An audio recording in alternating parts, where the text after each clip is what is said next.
আল্লাহ যাকে মাফ করতে চাইবেন তাকে একটা পর্দার আড়ালে নিয়ে যাবেন, জিজ্ঞেস করবেন, এই বান্দা এইসব কাজ করছো? এখন আল্লাহ জিজ্ঞেস করতেছেন, সে তো ভয়তে অস্থির হয়ে যাবে, কেন্দ্রে পাগল হয়ে যাবে, আল্লাহ করিবেন আমার মাফ করে দাও। আল্লাহ পাক তার জবানে সমস্ত পাপের কথা শুনে সে যখন অনুতপ্ত হয়ে কাঁদতে থাকবে, আল্লাহ বলবেন, যা মাফ করে দিলাম, জান্নাতে চলে যা। এইটা হচ্ছে হিসাব ইয়াসির। আল্লাহুম্মা হাসিবনি হিসাবান ইয়াসিরা। কাবা শরীফ মানুষ যখন তাওয়াফ করে, এই তাওয়াফের ষষ্ঠ তাওয়াফে একটা দোয়া আছে। এই দোয়া আমি যখনই পড়ি আমি চোখের পানি রাখতে পারি না। ষষ্ঠ চক্কর একটি দোয়া আছে, দোয়াটা হচ্ছে, আল্লাহুম্মা ইন্না আলাইয়া হুকুকান কাসীরান ফীমা বাইনি ওয়া বাইনাক।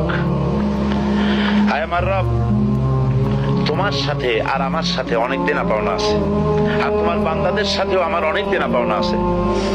তা আমি তোমার বান্দাদের কাছে যে বিষয় ঋণী আছি, সেই ঋণ পরিশোধের জন্য তুমি আমাকে যোগ্যতা দাও, পরিশোধের তৌফিক দাও।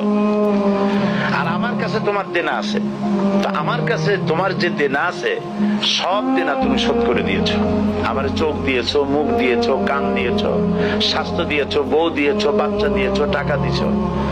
আমার কাছে সৃষ্টি করে তোমার যা দেনা ছিল তুমি সব তো শোধ করে দিয়েছো, কিন্তু তোমার দেনা তো আমি কিছুই শোধ করতে পারিনি।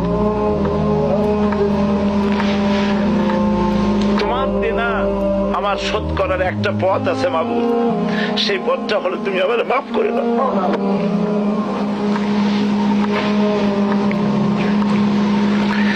এটা ছাড়া আমার কাছে কোনো পথ নাই মাবুদ। তুমি যদি কিয়ামতের দিন আমাকে প্রশ্ন করো যে যৌবন কাটাইছো কোন পথে, আমি তো জবাব দেওয়ার পথ রাখি নাই। আমি তো আমার যৌবনকে নষ্ট করে ফেলেছি। তুমি যদি প্রশ্ন করো টাকা পয়সা কামাই করেছো কোন পথে, আমি তার জবাব দেওয়ার পথ রাখি নাই। যদি প্রশ্ন করো কোন পথে খরচ করেছো, আমি সেটারও পথ রাখি নাই, নষ্ট করে ফেলেছি। তুমি আমাকে ক্ষমা করে দাও।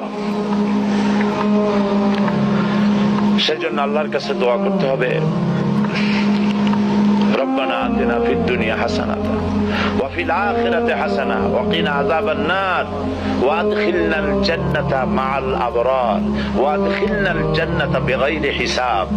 আল্লাহ, তোমার নেককার বান্দাদের সাথে আমাকে জান্নাত দিও, আর তুমি দয়া করে কিয়ামতে আমার কোনো হিসাব নিও না। আল্লাহ যাকে মাফ করতে চাইবেন তাকে একটা পর্দার আড়ালে নিয়ে যাবেন।